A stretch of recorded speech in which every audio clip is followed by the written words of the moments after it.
Are dual PC setups for streaming dead with the launch of the Nvidia 3000 series graphics cards? Well, no, they're not.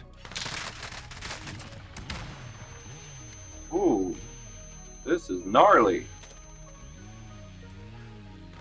This is a pretty big impact here. But for some, it could be. And overall, in terms of gaming performance, all concerns that I had about performance with regards to upcoming monitors and just generally running the games, you know, the best way that you can and the top settings and the way that I want to game, all of those concerns are gone with these new graphics cards. They're insane. You get anywhere from a 50 to a 150 increase in performance over the 2080 from last generation.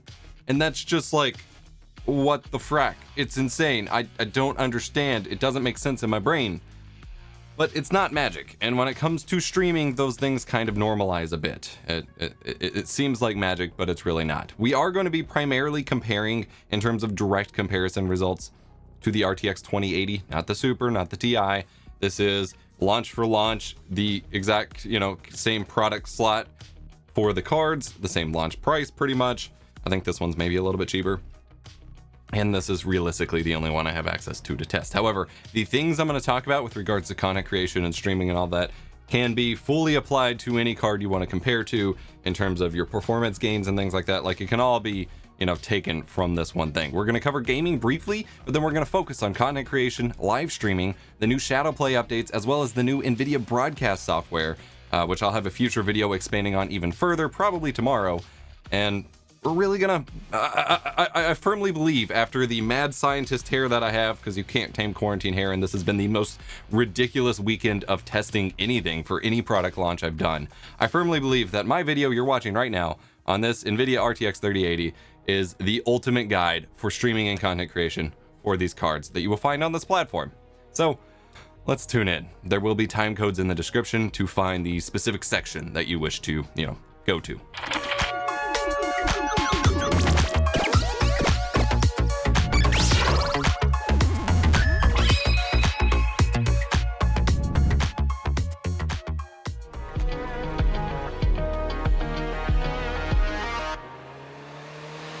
First of all, since they allowed an embargo for unboxings the day, multiple hours before the day I actually received mine. They had some shipping delays for the RTX 3080, so I'm not going to go through all the physical stuff. It's a heavy boy, but it's not any heavier. Like, everyone keeps talking about the weight. It's not any heavier than my Founders Edition RTX 2080. Like, they are about the same. This one might even be lighter. It does look completely new. I love the design. It looks something otherworldly, and from both sides, instead of just being a backplate, like from both sides, you have a complete product view, which is very impressive. The super short extender cable at the top is pretty dumb. Not a fan of that, but you will have power supply manufacturers making a cool 20 to 40 bucks off of you for, you know, replacement cables in time, of course. It's a unique design. I like it a lot. One thing that really bothers me that I don't think a lot of people will complain about is, compared to the RTX 2080 and the 20 series, the USB-C port on the back of these cards is dead. Now, originally, the USB-C port was for Virtual Link, for what was supposed to be, and they were completely confident that the roadmap for VR headsets would move everything towards kind of unifying all of their connectors instead of a bunch of USB and an HDMI and all of that to one USB-C port. It's 3.2 Gen 2, so like 20 gigabit per second or close to it. Pretty bonkers. And then nothing ended up using it. And in fact, most of the AIB partner cards of the RTX launch cards ended up just removing that port in the first place. However, it was pretty useful. It was actually a really good USB-C port just in general to have on your computer, better than most motherboards. The drivers were a lot more stable for it. I had great compatibility issues. It fast charged my phones, like all of them, and some of my chargers aren't super compatible across phones. It fast charged all of my phones. It was really fast for data transfer and all of that. It was just very reliable. So I'm kind of sad that it's gone. What happened to that VR port? Why aren't things using it? Another thing that you will note is that it only has one HDMI port. Now, this is the Founders Edition card. Apparently the Asus cards, at least, and maybe Gigabyte if I'm remembering right, they will be having 2 HDMI ports on here, and that will be important for VR headsets where you need one of your ports just for the VR headset, as well as just connecting to like a TV and a monitor or multiple monitors or what have you. These are also HDMI 2.1 ports, which is very important. We're finally getting that. So that means 4K 144, 8K 60, 1440p 240, all over HDMI with adaptive sync over HDMI and a bunch more audio support, HDR. You don't have any compression, so it's all 444 chroma subsampling. Lots of good stuff there. That is important. Frankly, I would not buy an 8K or a 4K 144 monitor that doesn't have HDMI 2.1 because that will be very important, especially for streaming soon. Now, currently, we do not have any capture cards that support HDMI 2.1. And as far as I can tell, none are coming soon, which is a concern both for new PC gaming specs, but also for, the upcoming next generation of consoles. So that is a concern for me. But this stuff takes time. While the initial specs were finalized for HDMI 2.1 in 2017, and I actually made a whole video about that, the implementations of it and actually getting it certified into products takes a long time. I actually expressed my concern back at CES this year that none of the fancy monitors that were coming out had any HDMI 2.1 support, but I was told they were coming, and we finally got a unveiling from Acer of their first HDMI 2.1 4K 144Hz monitor. So we are getting there. One last note on the physical build of it. This thing is so much more insanely quiet than my RTX 2080. Now, I don't have any real proper, sound level benchmarks or anything like that. I'll point you to Gamers Nexus for all of that. That's what they specialize in. I can't normalize for sound. I'm not going to mess with any of that. But I will say, if you plug an RTX Turing card into an X570 motherboard or any recent AMD motherboard, Threadripper included, and power on the machine, the fans whip up to 100% and it sounds like a freaking jet engine. And especially when my baby's sleeping and I'm trying to do tests on my test bench, which runs X570, and this thing keeps kicking on, it's really freaking obnoxious. Turn this on with it. As far as I can tell, the fans still kick up to 100%, but you barely hear it. This thing is like a whisper. It's phenomenal.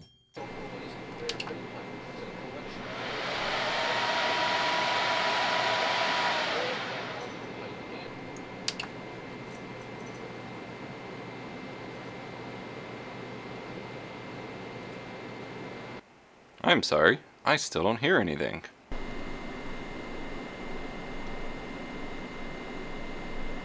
Still nothing.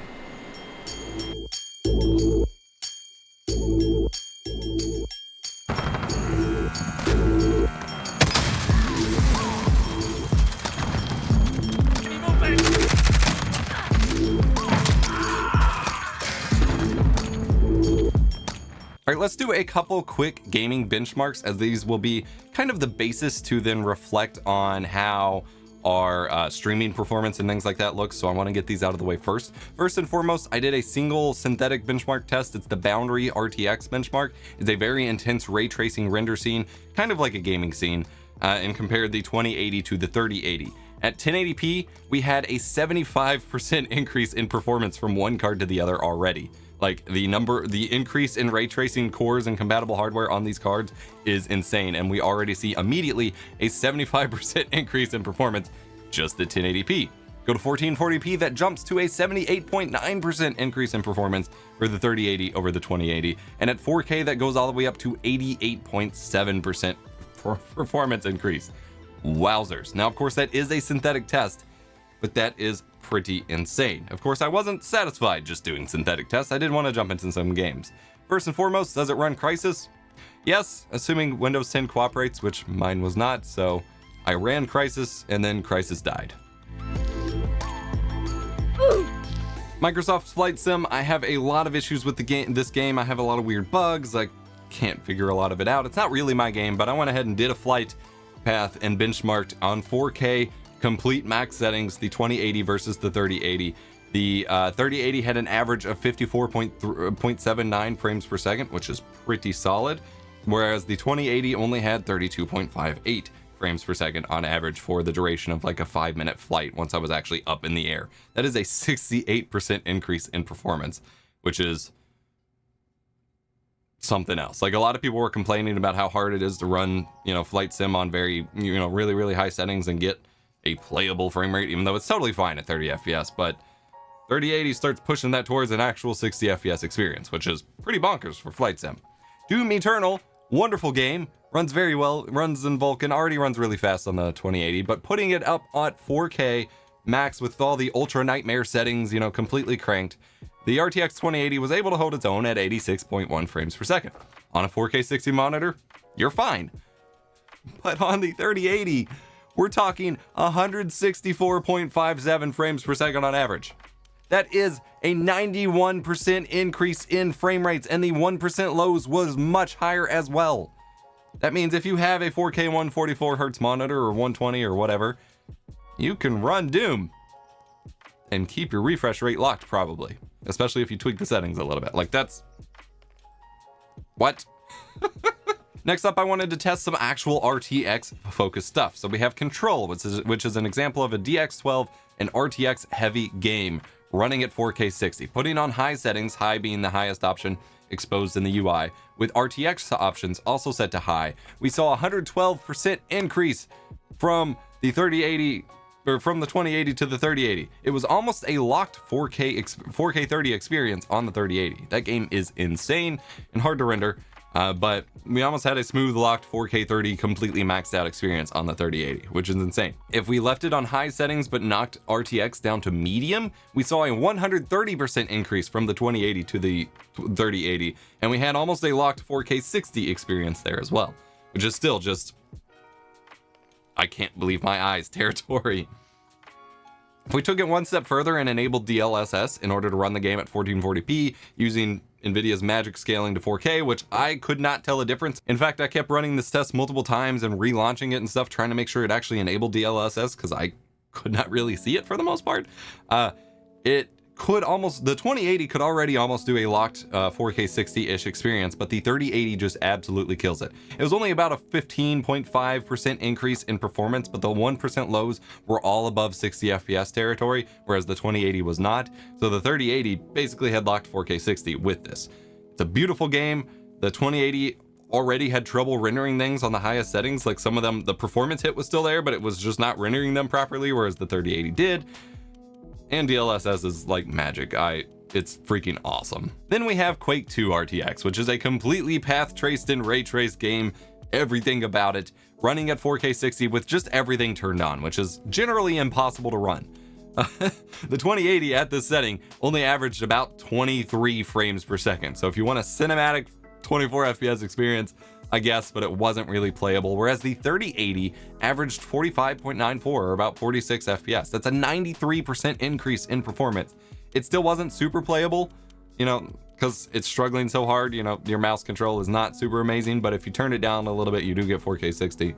But that increase in performance overall is just mind-boggling. Like, I wasn't kidding at the start when I was just like, this doesn't make any sense. Running Battlefield 5 on Ultra, which is actually incredibly hard to run maxed out like that, especially with turning on RTX. Trying to run it at 4K 60, everything maxed out. The 2080 could not really play it at all. It averaged 36 FPS on Ultra, and then about 40-ish FPS on high, knocking that back down, leaving RTX on. Whereas the 3080 almost averaged 60 FPS on Ultra, and then about 40-ish FPS on high, which is still not amazing, but it was a 55% increase and getting closer. And you can, you know, there are specific settings with all of these. I am cranking it up just to show really what the difference between the cards are. But with all of these, you can always tweak individual settings and gain a significant amount of performance. So you can get a 4K 60 experience from there. This game, though, looks unbelievably gorgeous once it's maxed out and you can actually experience some of it maxed out. Then we have Modern Warfare Warzone, which, again, is a DX12 RTX heavy game. Well, the RTX implementation isn't heavy, but it's heavy on the GPU. So on the 2080 with RTX on, at 4K, it averaged 60 FPS, but definitely didn't hold it. At 1080p, it averaged about 140 FPS, but not quite 240 Hertz if you have one of those monitors. And then at 1440p, it averaged about 150 FPS, which was solid. The 3080, however, at 4K with everything maxed out RTX on, stayed well above 60 FPS for the 1% lows at 4K and averaged 95 FPS. At 1080p, it averaged 153 FPS with higher 1% lows than the 2080, and then 152-ish FPS at 1080p, or at 1440p. So not a significant improvement at 1440p, but definitely at 4K. But this was a game I definitely had some very inconsistent performance, you know, repeatability with. And with my only minor settings tweaks, you could definitely hold a locked 1440p 144 or 1080p 240 experience with the 3080. And we'll talk about that, how that affects streaming in a little bit as well.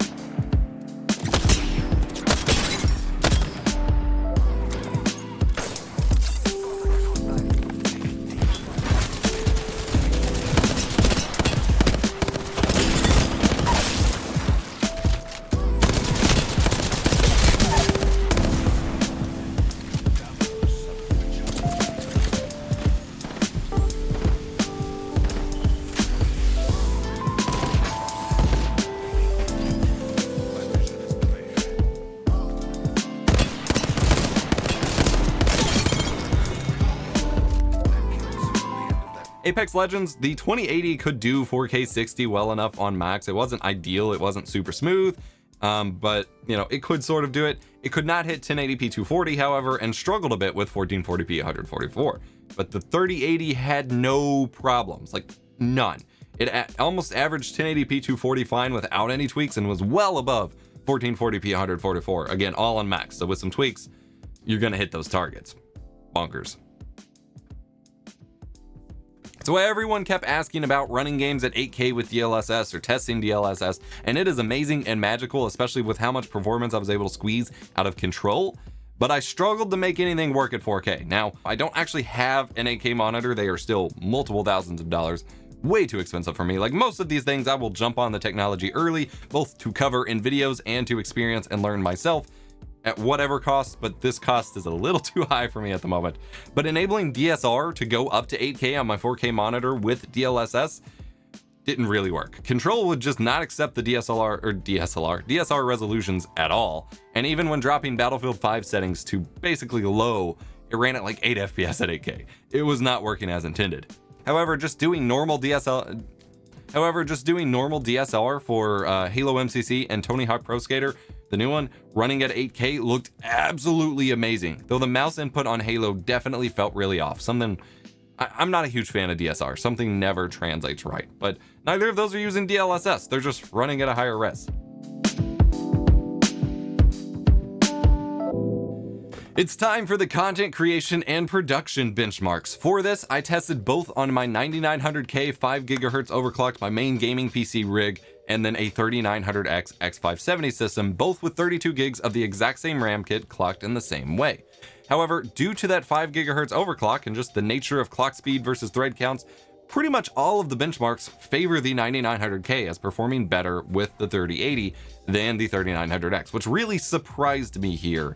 But Resolve is a little bit of a different picture, which we'll talk about. So first and foremost, I used Puget Bench to test Resolve. I do my own Resolve testing as well. And then Adobe software just to make my life easier. I've used them in all of my previous hardware reviews going back a couple years, so I want to keep it consistent. If you're unaware, Puget Systems is a system builder that specializes in fine-tuning actual like workhorse rigs for specific industry workflows, be it science, research, or actual video production and audio production and things like that. And with that, they have developed their own benchmark tools for each of the Adobe apps and things like that for those purposes. So I'm using that for benchmarks here. I'll have a link to them in the description below. I was somewhat surprised as the jump from the 2080 to the 3080, despite all of those extra CUDA cores and all of that, in most Adobe apps was not that high. But then thinking about it, most Adobe apps are not super GPU dependent like DaVinci Resolve.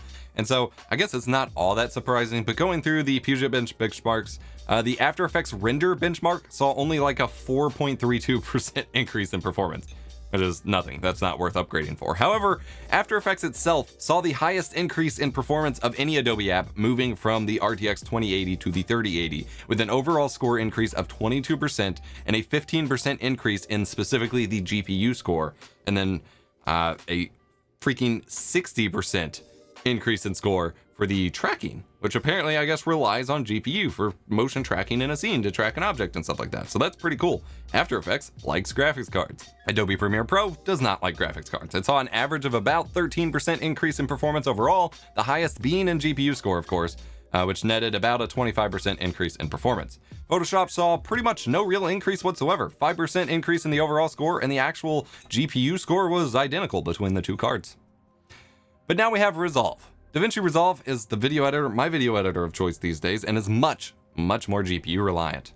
Using Puget's Resolve benchmark, at 4K, we saw a 30% increase in performance going from the 2080 to the 3080. At 8K, that jumped up to a 45% increase in performance. So if you're doing 8K video editing, this would be a better investment or an upgrade than the 20 series graphics cards.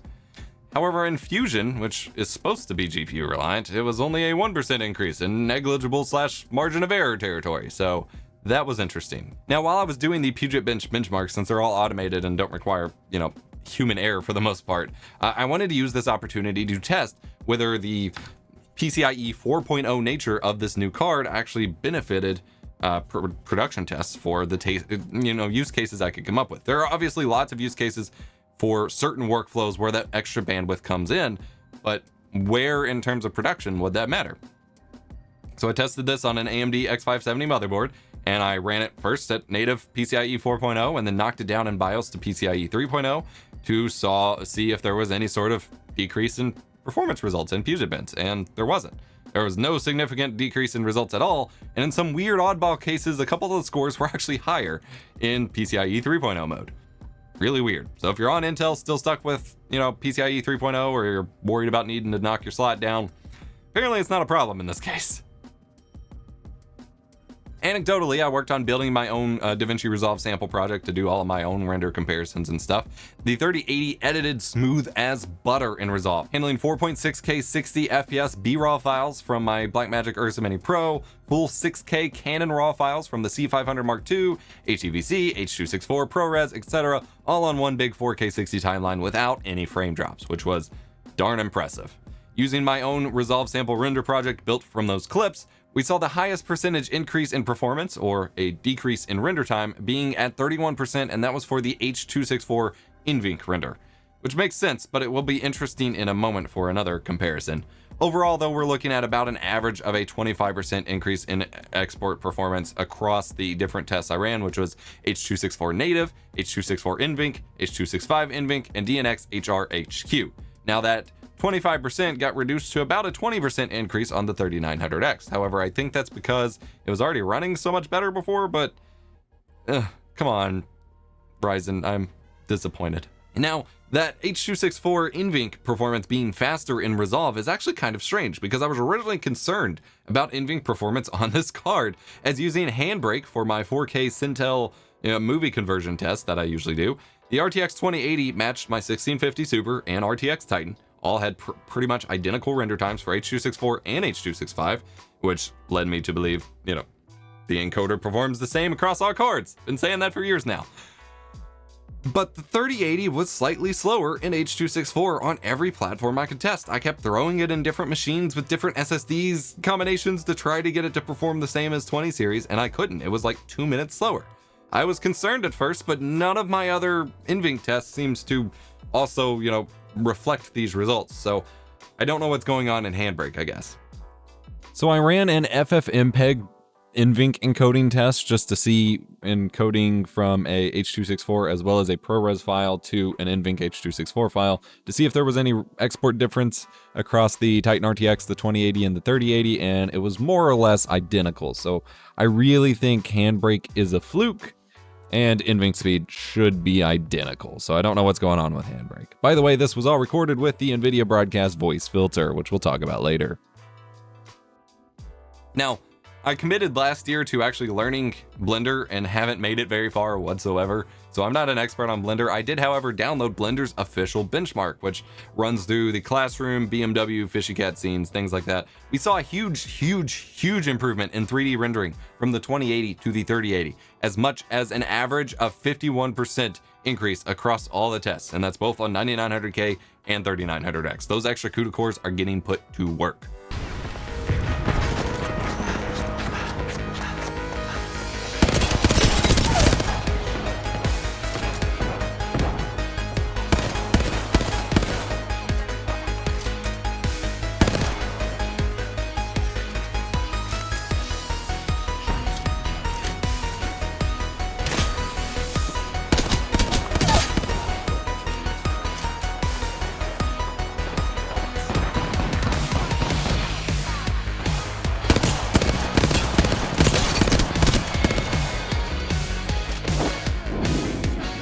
Alright, so you might be this far into the video and thinking, man, this video is dense and there's still so much more to go.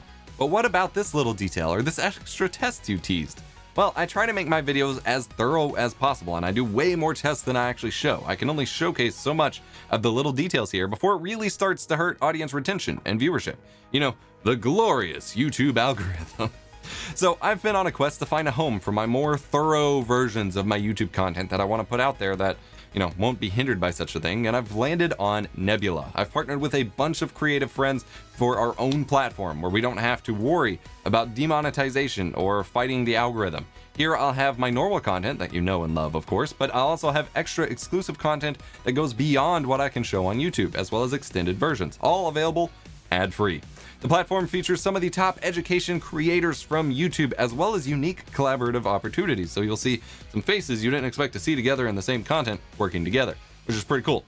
At the moment, I can't go shoot any of that because we're in the middle of a pandemic, but one day, well, the site CuriosityStream saw what was going on over on Nebula and wanted to partner up to further support educational content.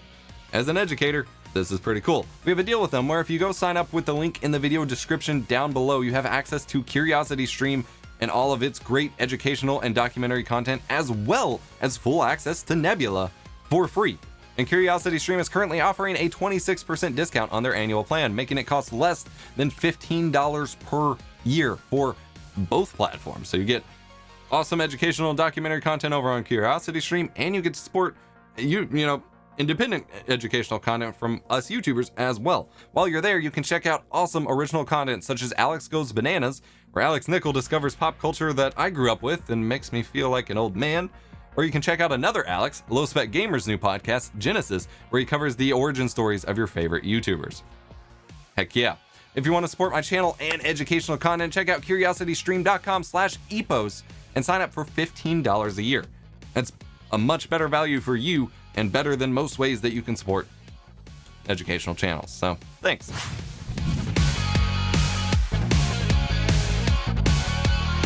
Next, I wanted to talk about AV1. If you watched or heard about the original Nvidia 3000 series announcement, they teased something called AV1 decoding on the cards. And it's actually available on all 3000 series GPUs, not just the 3090. They chose to only reveal it with the 3090 and confused everyone, but I have confirmed it's available on all the GPUs. It's pretty freaking cool. However, this is decode only. So there's NVENC, which I refer to all the time for your encoding for your stream, but there's also NVDEC or NVDEC. I don't know, to decode videos that you play back on the internet or a local file or what have you. This is where AV1 is currently. They don't have AV1 encoding yet. That will be a couple years or a few years, maybe in the 4000 series. We'll see, I can hope, but we're not there yet. What is AV1? If you're not familiar with it, let's run over it real quick here. I do have a whole dedicated streamer news segment dedicated to this from a couple weeks ago, so I'll have that linked in the video description for even more information, as I explained it really well there and don't want to duplicate content. But AV1 is an open source high efficiency video codec that provides way more bitrate efficiency, read quality for your file size, for high-res video than H.264 and even better than HEVC. So pretty cool. Now, the context of why this matters is the limiting factor of video streaming online right now, be it on Twitch, Netflix, Amazon, whatever, is that H.264 is a very old codec, mainly built for HD or lower resolutions, and just can't really maintain quality at low bit rates, especially the 6 megabit per second cap of Twitch or the low bitrate streams that Netflix and Hulu and all of that need to be able to stream to viewers. New codecs such as HEVC or AV1 can scale past that and do even better at higher resolutions, but HEVC specifically, as well as the upcoming H.266, they have crazy licensing and patent war issues preventing them from being adopted because it just costs too much money. So why can't we stream AV1? Well, currently it's way too slow to encode. New encoders are being worked on and they're faster and faster over time, and they're even better on multi-threaded CPUs, but it's still not fast enough for high quality real-time encoding on the CPU, nevertheless anywhere else. So when you're game streaming, you can't do it in real time, then you can't stream it to viewers in real time. For an example of quality, you've been watching the current state of NVENC H.264 encodings that you might stream for a Twitch stream versus AV1 encodes at the same bitrate. Big difference. To encode on a widespread level, you need hardware encoders for it, like NVENC for H.264 on Nvidia graphics cards. There aren't really much yet though. Google and Twitch have been playing around with some FPGA encoders for AV1, but you can't have those in your computer. Why don't we have more hardware encoders? Well, the investment money isn't there yet until people can watch it more. It's a chicken and the egg scenario. You can't stream it until you have hardware encoders, and you can't have hardware encoders until more people can consume it for it to be worth encoding. So that's why this AV1 decode step in Ampere is so important. By Nvidia giving us these decoders on the GPUs, this is the first big step towards an actual AV1 future in the next few years, and Intel is following suit. Their dedicated GPU, the Xe GPU, has GPU assisted AV1 decode, and then their new 11th gen core CPUs actually have GPU decoding straight on the iGPU directly. So hopefully AMD follows suit and we're steamrolling towards an AV1 future. Again, watch my streamer news segment for even more information on all of this. Along the way, Twitch has been a huge advocate for an AV1 future. They want to save on bandwidth when delivering streams to millions of viewers, but they also want to be able to accept higher bitrate streams for higher quality streams. So I got to sit down and have a conversation with Twitch's principal research engineer for video, Yushi Shin. I am so sorry if I said that wrong. I should have asked while we were on the call. And he showed me a demo that they have available of AV1 running at 1440p 120 FPS on Twitch right now. And this is what it could look like. And this is the future Nvidia was touting that they want to see. This is a 1440p 120 FPS demo, just under 8 megabits per second delivery bitrate, and it looks just about flawless. You won't notice any pixelization artifacts other than, super tiny ones around like crosshairs and stuff, and even super dark sections like this Tomb Raider footage holds up incredibly well. What's also impressive is that the bitrate is half that almost at 1080p at 4.1 megabits per second, and it still looks amazing. Compare this to the H.264 1080p encode at a 5.5 megabit per second stream, and it's no contest. This continues as you scale down in resolution. For the most part, the AV1 stream here seems to favor general softness or less detail over the image before it becomes blocky and artifacty that you're used to seeing in H.264. And the macro blocks that do show up are much bigger when they are shown, making for a much more viewable experience, because if you have like a big explosion or something like that, gets a couple blocks, but the rest of the stream is fine. It's really interesting to see how it manages and juggles quality here, and makes for a much more viewable experience, all the way down to once you start hitting 480p and really low bit rates from a 1080p source, you're gonna have a bad time overall, but it's still better than the H.264 results by a long shot. And the way that it handles darkness is just, it's a little darker overall, but it's just so much cleaner. H.264 is something that darkness really struggles with all the time. What do you think about this demo? I will have both streams linked in the video description. Twitch would like some feedback, so sound off in the comments and watch the demos for yourself. I've been playing with different software encoders, but I'd love to play with those FPGA encoders that Twitch and Google use, if I could even figure them out. I don't know what it takes to configure them. I've only used FPGAs in like my Mr. consoles and stuff, but I would love to see what the quality differences and the basis that they're working with compares to what I've been getting in the software encoders in the future. The big spec that Nvidia wanted to wave around with AV1 decode support was up to 8K 60 playback, which is pretty impressive. While some users have found YouTube's own AV1 test playlist, and you have to manually enable AV1 playback on YouTube in these settings here, by the way, and found that their CPUs, especially Ryzen ones, could handle it fine, those are mostly older and lower res videos, which is fine, but long term that doesn't really hold up. If you bump it up to 8K 60, this poor 9900K is getting completely maxed out and just can't handle it. My Threadripper 3970X is being maxed out on a couple threads, but overall it's not really being maxed out, but it's still dropping frames like mad. It just can't keep up. So if you want to test this out for yourself, make sure Chrome or Firefox are updated, enable the Windows 10 AV1 extension from the store here. It's free, of course, and then play back the video and see how it performs for you. You can right click the video, go to stats for nerds, and see how many frames are being dropped and make sure it's actually playing in AV1 and all of that. Playback on the 3000 series is just smooth as butter.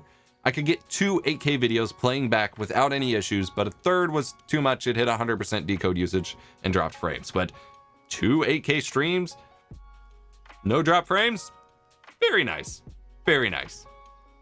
I'm looking forward to the future of AV1. This is how stream quality, both not only for game streaming, but improving Netflix and so on streaming and stability. This is where the future is. Don't buy a TV these days without AV1. Especially an expensive one. Cheaper ones, whatever. So of course, then the question becomes, do these new cards have a new NVENC encoder at all?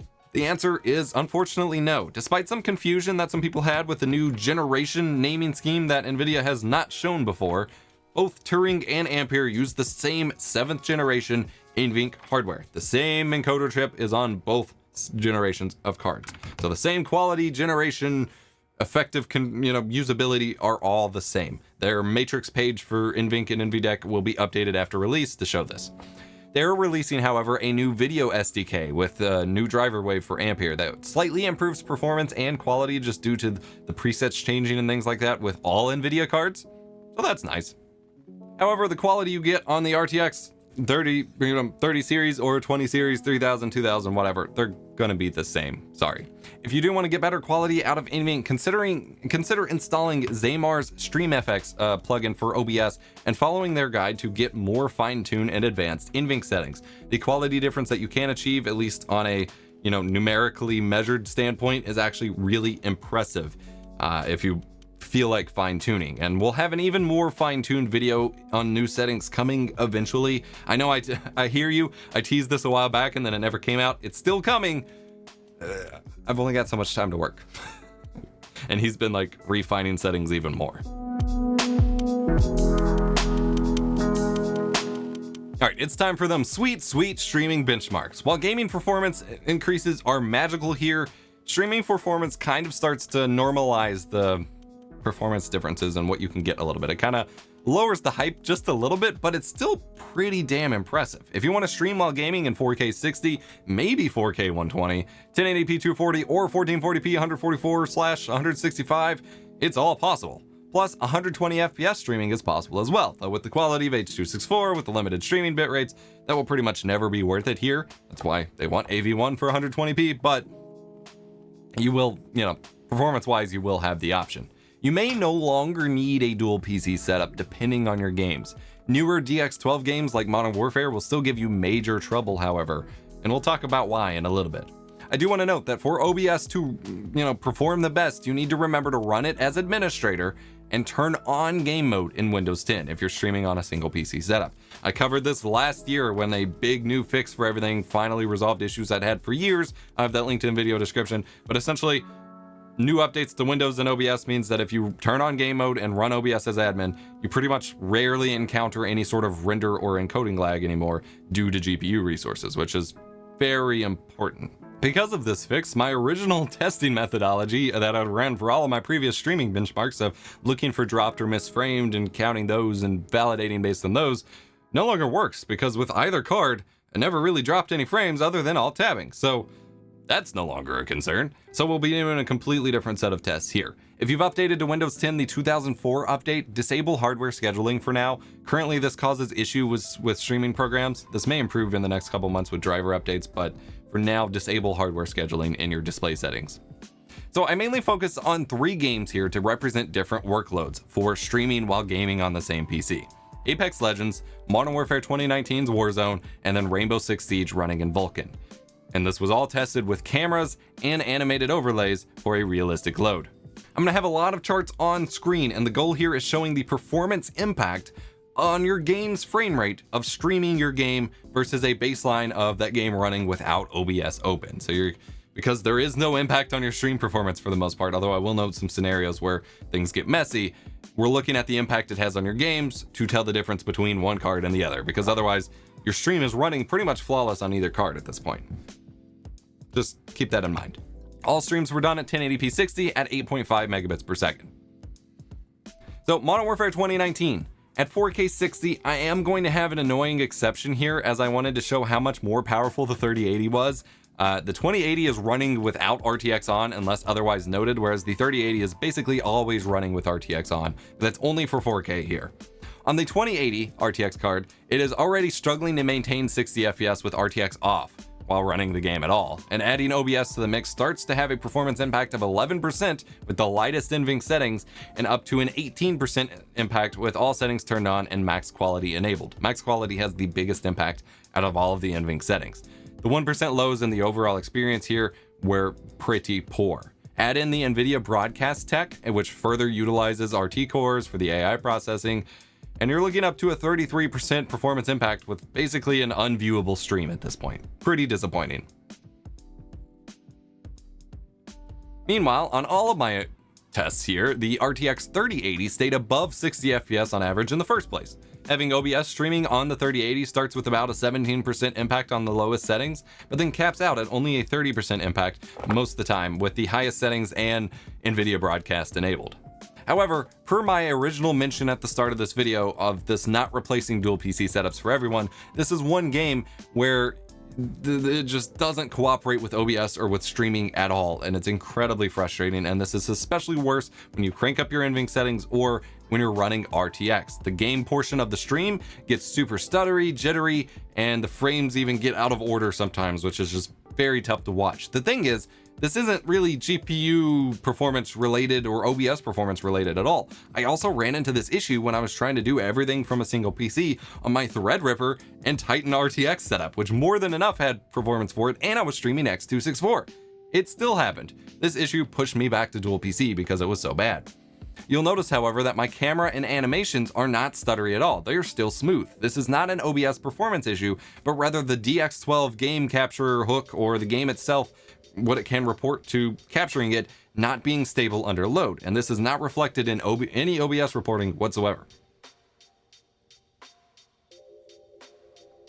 At 1080p 240Hz, the 2080 experiences a 12% performance impact on the lowest OBS settings, up to a 38% impact with the broadcast tools enabled. Again, the 3080 starts with a higher overall impact of 15% with just the lowest OBS settings, but only then goes up to 18% with the broadcast tech running. Streaming and recording using 2 NVENC sessions at the same time impacts the game by just like 21%, the only instance of it being higher than just streaming with broadcast. So in most cases, the broadcast tech impacts the game more than multiple NVENC sessions, because multiple NVENC sessions generally doesn't hurt anything. This was one weird case where multiple NVENC sessions was actually worse than using the broadcast tech.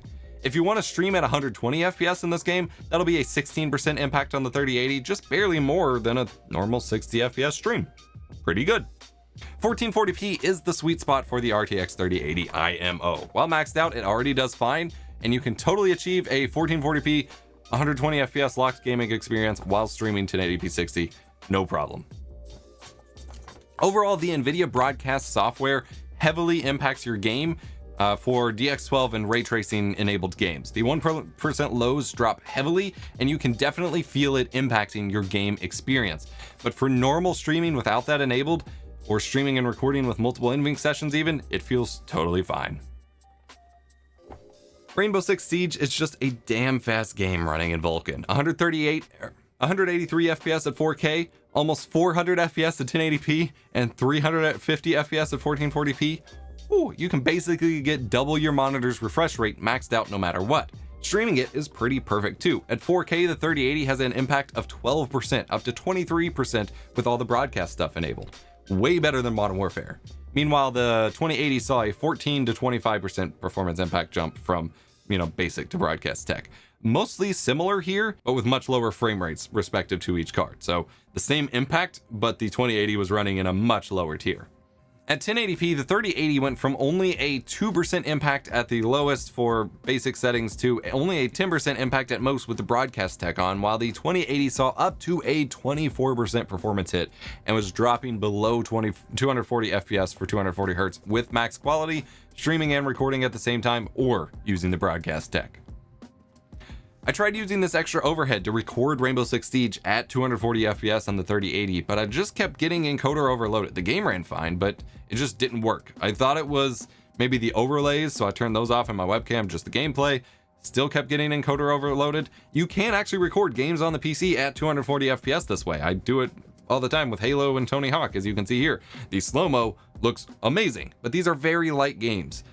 You can do it with very light games. Otherwise, 240 recording, actually recording all 240 frames is best suited for a dual system configuration. Last up game-wise, we have Apex Legends. At 4K, again, everything maxed out. The 3080 went from about a 20% performance hit when streaming to a 33% hit when using the broadcast tech while streaming as well.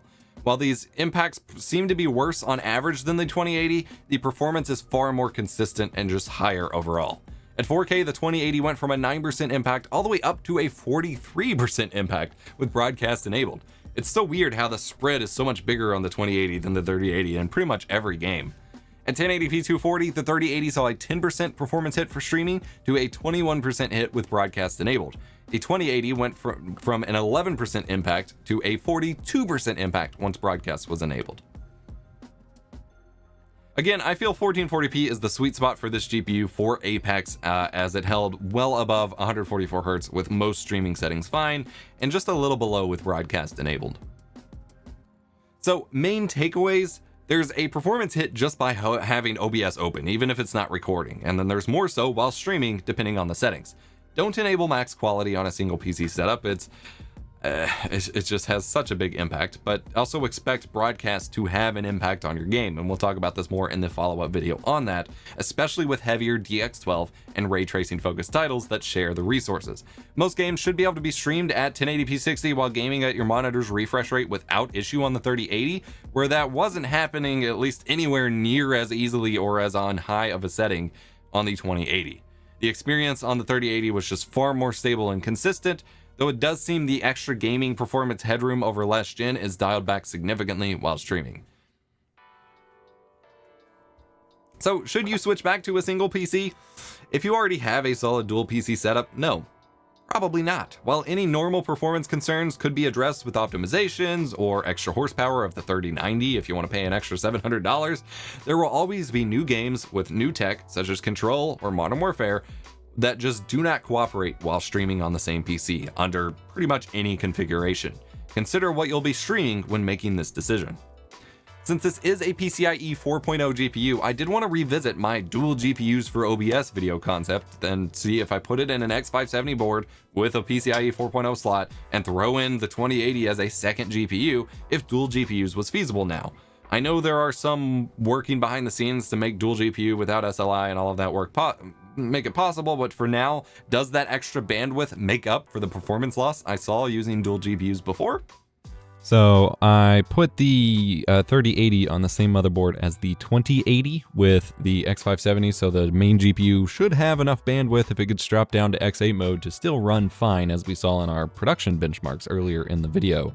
And running it with OBS or without OBS open for a baseline, then OBS open, and then on the dual GPU system, OBS open and set to composite on the second GPU through an INI file edit, then OBS recording and open on the first GPU, then OBS recording on the second GPU but still running on the first GPU, and then OBS running and recording both on the second GPU. And ultimately, as I explained in that first video, we still end up in a situation where having that second graphics card just in the system hurts performance in the first place, and using OBS on that second graphics card in any capacity further hurts performance.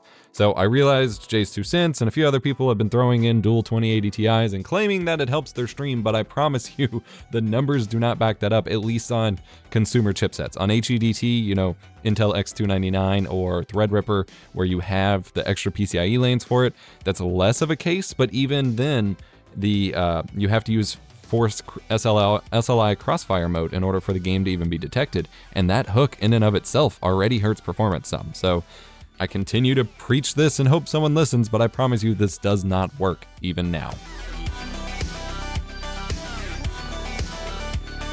Alright, let's talk Nvidia Broadcast. What is it? This is Nvidia's new AI Stream Assist suite. It combines and replaces RTX Voice with the new RTX Cam app, though they've opened RTX Voice to all GPUs, and Nvidia Broadcast is still only RTX capable GPUs, and so they've removed the RTX moniker, but you know, whatever. It's all in one tool now. It lets you filter out background sound from your voice with an intensity slider, filter out background sound from your chat if you use a separate chat listening device such as the Go XLR, and it's a very impressive tool. I covered it heavily before in this video, so check out RTX Voice if you want to know there. Here's a vacuum. The vacuum is running. The vacuum is running, the vacuum is running, the vacuum is running, the vacuum is running.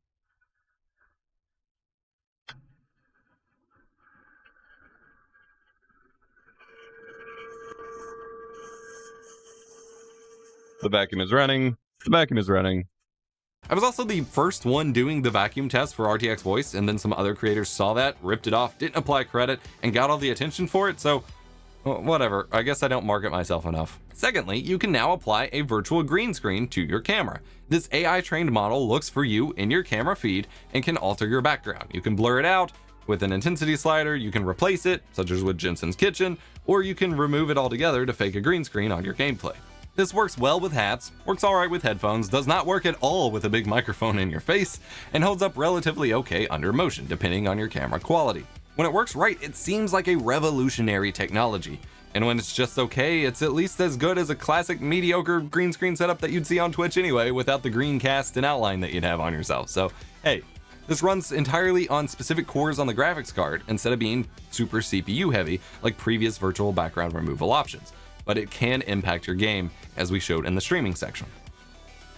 I'll have a whole dedicated video explaining this more tomorrow, with more thorough testing and more information that I couldn't fit here. And those of you on Nebula should already have it. Wink, wink. I will say that this project, the Nvidia Broadcast project, is a work in progress still. Camera even says beta, from a small team. Please give any feedback and even additional samples to train the AI on over at broadcast.nvidia.com/feedback. Lastly, I wanted to mention that Nvidia Shadowplay actually got some updates. I was hoping for a UI change or a, Shadowplay 2.0, but it's mostly the same. They've simply added in the ability to record 8K 30 gameplay if playing at 8K, and yes, that is only 30 FPS, not 60. NVENC currently cannot run at 60 FPS. That might change. And the ability to record HDR gameplay for the first time, which is really cool. 8K and HDR gameplay use HEVC encoding instead of H.264 encoding, but otherwise you have no direct control over whether you use HEVC or H.264 for all of your normal recording modes. It just sticks with H.264, unfortunately. The quality is great as long as your performance holds up, but the impact, which is usually non-existent for 4K and lower H.264 encoding, at 8K immediately seemed to impact performance even more. But the GPU was literally in these tests being pushed to its limits, so I can forgive. So for example, with Battlefield 5, when I tried playing at 8K and then enabling Shadowplay, it went from like 8 FPS to like 6 FPS and was definitely not playable. So that was frustrating.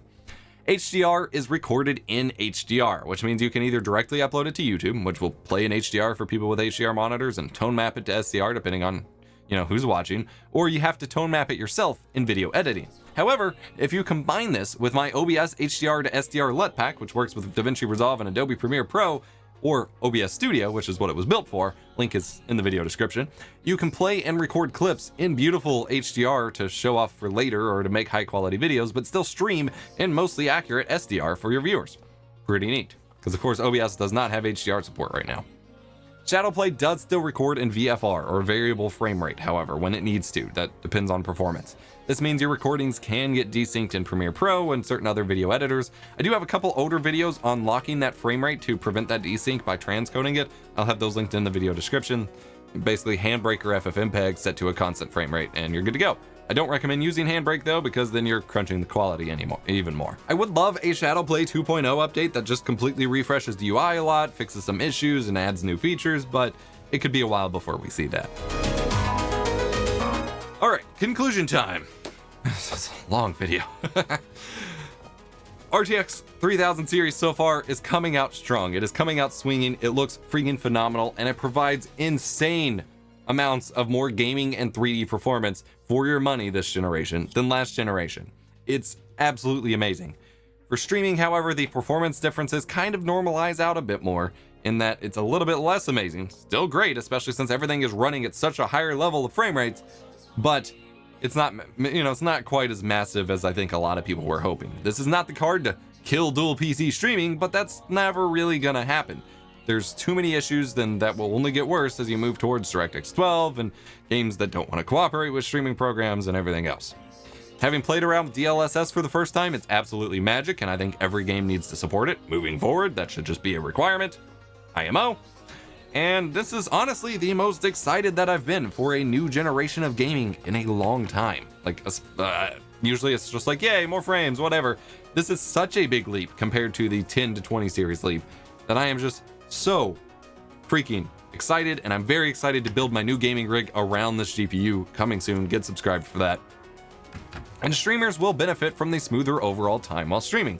A lot of the issues you have when your GPU is maxed out and you can't run games the way you want, you have to start lowering your monitor specs in order to meet performance and things like that. However, and as I showed in most cases, it's 100% possible to reach your monitor's target resolution and refresh rate while streaming. And for some of those higher spec monitors, that's freaking phenomenal. And HDMI 2.1 will allow even more future looking monitors to come.